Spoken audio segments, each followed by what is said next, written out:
Hello guys, welcome back to my channel. আজকে আমরা যাচ্ছি বুমেরাঙের ট্রেলার রিলিজ ইভেন্টে। স্কুটিটা আমরা গ্যারেজে ঢুকিয়ে টালিগঞ্জের অটো ধরেছিলাম, কিন্তু দাদুটার অটোতে উঠে আমরা পড়ে গেছিলাম মুশকিলে। দাদুটা খুবই আস্তে চালাচ্ছিল, আর এদিকে 10:30 দিয়ে ইভেন্ট চালু হয়ে যেত। তার জন্য মেট্রো করে তাড়াতাড়ি আমরা চলে গেলাম স্টার থিয়েটার, যেটা ছিল হচ্ছে শ্যামবাজারে। আর এখানে গিয়েই দেখি ফ্যানদের প্রচুর ভিড়, এতটাই ভিড় আর এতটা গরম লাগছিল যে আমি তো পুরো ঘেমেই গেছিলাম। আর এদিকে 10:30 বেজে গেছিল, তাও আমাদেরকে ভেতরে ঢোকানো হয়নি। আমরা তো প্রথমে বুঝতেই পারিনি যে এতটা ভিড় হবে আর এতটা গরম হবে। কিছুক্ষণ দাঁড়িয়ে থাকার পর আমরা দেখলাম যে গাড়ি করে জিৎ, রুক্মিণী আর বুমেরাঙে যারা যারা আছে তারা সবাই এক এক করে ঢুকতে লাগলো। আর তারপরেও আমাদেরকে স্টার থিয়েটারের ভেতরে ঢুকিয়ে দিল। তারপরে একটু শান্তি পেলাম, কারণ ভেতরটা ছিল এসি, তার জন্য একটু ঠান্ডাও লাগছিল।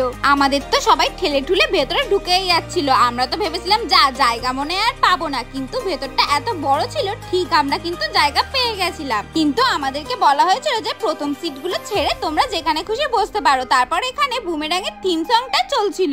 গানটা শেষ হওয়ার পরই চলে এসেছিল এখানে স্টেজে সৌরভ। পুরো ইভেন্টটা এখানে সৌরভই হোস্ট করছিল, আর সবাই এখানে হাততালি মারছিল। এই দেখো, এখানে একজন বুমেরাঙের টি শার্ট পরে এসেছিল।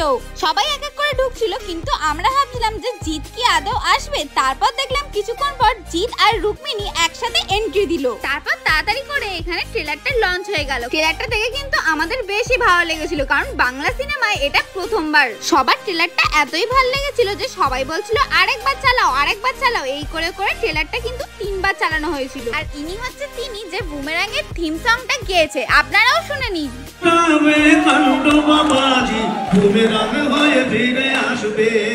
তারপর সবাই মিলে তাড়াতাড়ি করে এক এক করে স্টেজে এসে গেল, কারণ ইভেন্টটা 12টার মধ্যে শেষ করতে হতো। তারপর আমরা সবাই মিলে চলে গেলাম বাড়ির দিকে।